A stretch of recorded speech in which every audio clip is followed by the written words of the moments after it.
Welcome to Infinity Cast, where we explore the endless corridors of history. I'm your host, Elias Whitlock. Today, we're venturing into the heart of the Vatican during one of its most turbulent and frankly scandalous periods. It's an era of corruption, power, and politics so extreme, it was later dubbed the Pornocracy. And to help me navigate this murky chapter, I'm joined by the brilliant Vesper Thorne. Vesper, welcome. Thank you for having me, Elias. This is a fascinating, if unsettling, topic. To understand the pornocracy, or the saeculum obscurum, the Dark Age, as it's also known, we have to picture Rome in the early 10th century. The Carolingian Empire had crumbled, and the city was a chaotic battleground for aristocratic families, all vying for control of its ultimate prize, the papacy. Exactly. And at the center of this power struggle was one family, the Theophylacti. The patriarch, Theophylact, was the Count of Tusculum, but the real power players were his wife, Theodora, and their daughter, Marozia. These women weren't just influential. For a time, they were the government of Rome. Theodora was a formidable figure. She held the title senatrix and effectively ruled the city. The term pornocracy, or the rule of the Harlots, was coined by her political enemies, of course, but her influence was undeniable. She allegedly took Pope Sergius III as a lover, and through her political maneuvering, ensured he ascended to the papal throne after a period of exile. It was the beginning of her family's nearly 50-year domination of the papacy. It's a stark reminder that the separation of church and state was, let's say, a work in progress.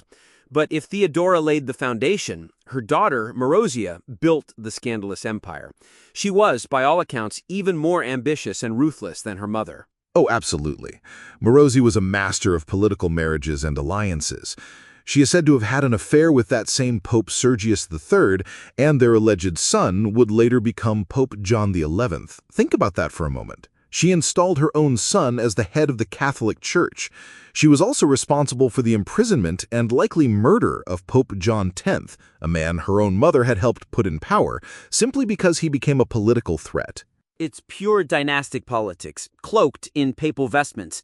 But the era reaches its absolute nadir with Marozia's grandson, Pope John XII. The accounts of his papacy are so wild, they almost sound like fiction. They really do. He was made pope while still a teenager, around 18 years old.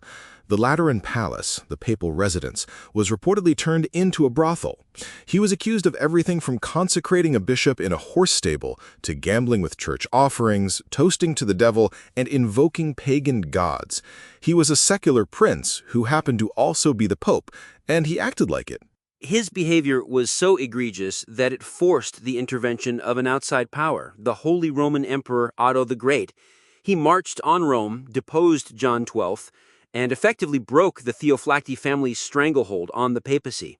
It was the violent, chaotic end to a violent, chaotic era. And it's why the term pornocracy is both descriptive and a bit misleading.